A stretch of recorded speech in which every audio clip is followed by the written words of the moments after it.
Moi je me fais du cinéma, sans pognon et sans caméra. Alors, il faut avoir suivi l'actualité judiciaire pour se souvenir d'Hélène Djegado. C'est une jeune fille, jeune femme qui a vécu au 19e siècle. Et pourquoi est-ce qu'elle est devenue célèbre? Parce qu'elle est considérée aujourd'hui comme la plus grande empoisonneuse de France. Fleur de tonnerre, c'est le titre du film. C'est un premier film de Stéphanie Pilonka. Stéphanie Pilonka, tirée Kervern. Elle est mariée avec Gustave Kervern, qu'on connaît bien, qui a coécrit ce film avec elle. Stéphanie Pilonka, elle est scénariste, elle réalisait des documentaires. C'est un premier film. Elle adapte ici un roman de Jean Telet du même nom, Fleur de tonnerre, paru en 2013. Le film raconte une histoire vraie, celle d'Hélène Djegado, connue donc pour être l'une des plus grandes tueuses en série de l'histoire de France. Au début du film, plongé au cœur de la Bretagne du début du 19e, et nous découvrons une fillette, Hélène. Hélène, que sa maman surnomme Fleur de tonnerre. Hélène est une fillette qui manque cruellement d'amour entre les humiliations de sa maman, qui ne l'aime pas, et l'alcoolisme de son père. À la mort de sa mère, elle est placée chez sa tante, une femme aimante. Elle est aimée pour la première fois de sa vie, et malgré cela, elle versera de l'arsenic dans un gâteau qu'elle aura fait pour sa tante. Elle a quel âge quand elle fait ça? Elle a 12 ans. Et le film nous montre... Ah oui, c'est bon esprit. Hein. Alors, le film nous montre comment, 30 ans durant, Hélène Djegado empoisonnera plus de 60 personnes, toujours sur le même mode opératoire. Elle se fait embaucher comme cuisinière, car elle cuisine très bien, dans les maisons bourgeoises, dans les presbytères, et à chaque fois, elle verse cette petite poudre blanche. Qui est dans le rôle d'Hélène? Alors, c'est Déborah François. Déborah François, cette actrice belge de 26 ans, révélée, elle avait 18 ans, elle était encore au lycée, par les frères Dardenne qui lui ont confié le premier rôle aux côtés de Jérémy Régnier dans le film L'Enfant, Palme d'Or à Cannes en 2005.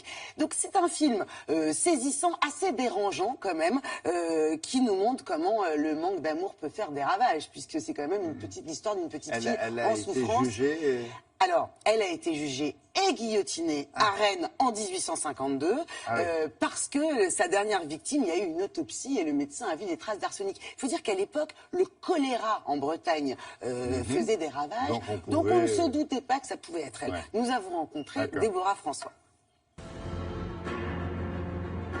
Bonjour Déborah. Bonjour. Je ne dois rien à personne, sauf peut-être à ma mère qui m'a fait connaître mon coup. Comment la réalisatrice vous a présenté son projet? Elle vous a dit, tiens, au fait, Déborah, j'ai pensé à toi pour jouer une psychopathe serial killer.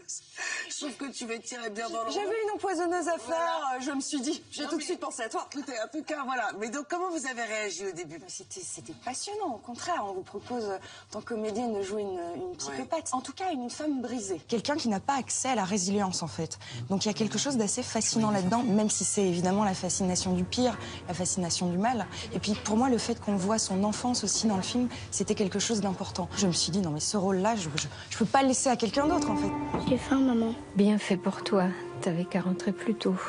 Sans elle, sans ces peurs qui la rendaient si méchante, je serais peut-être devenue une gentille petite servante. Je crois que j'ai été choisie. Je dois aller jusqu'au bout maintenant.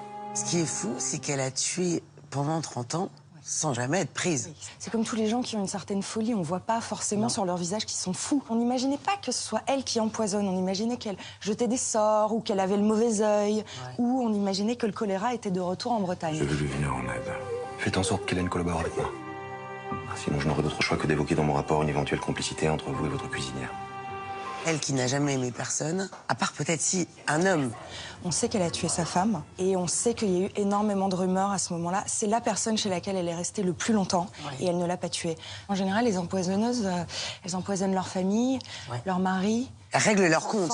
Elles règlent leur compte avec des gens avec lesquels elles ont un lien personnel très fort. Et Hélène arrivait dans des familles et parfois a tué après 1 semaine, 2 semaines. C'était vraiment atypique, avec quelque chose de surnaturel. Comme si elle était possédée. Eh bien, vous allez encore nous régaler, Hélène. Est-ce que les gens ont entendu parler de cette célèbre empoisonneuse bretonne? Avant, en Bretagne, les anciennes générations, on leur disait « Si tu manges pas ta soupe, la Djegado va venir te chercher ». Ah oui. C'est devenu presque un démon breton. C'est comme ça depuis que je suis née. La mort me suit, on dirait.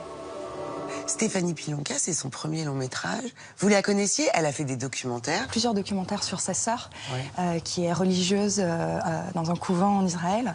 Et c'est vrai que voilà, voir une femme qui fait un documentaire sur une femme qui est religieuse, qui a cet amour absolu de Dieu, cette quête, et voir que la même femme veut faire un film sur une empoisonneuse qui a tué autant de gens et qui cherche la rédemption et qui n'a pas accès à cette rédemption finalement jusqu'à la toute fin. Je trouvais ça super intéressant. Quand on regarde vos débuts, vous étiez lycéenne, on était en 2005, les Dardennes vous ont choisi, il y a eu cette palme d'or pour l'enfant. Est-ce que vous vous prédestinez à faire du cinéma? Depuis que j'ai 11 ans, je prends des cours de théâtre. C'était le seul endroit où j'arrivais vraiment, je suis très timide. Donc du coup, forcément, le théâtre, c'est un bonheur pour les timides. Et ça a marché, et c'est une belle aventure. Et on vous retrouve aussi bientôt dans le film de Claude Lelouch en mars prochain. Merci beaucoup, Déborah. Merci et bravo. Film de Claude Lelouch, dont on parlera évidemment en mars prochain. Très sympathique, Déborah François. Voilà, ça sort ce mercredi, Fleur de Tonnerre. Merci beaucoup. La météo matin.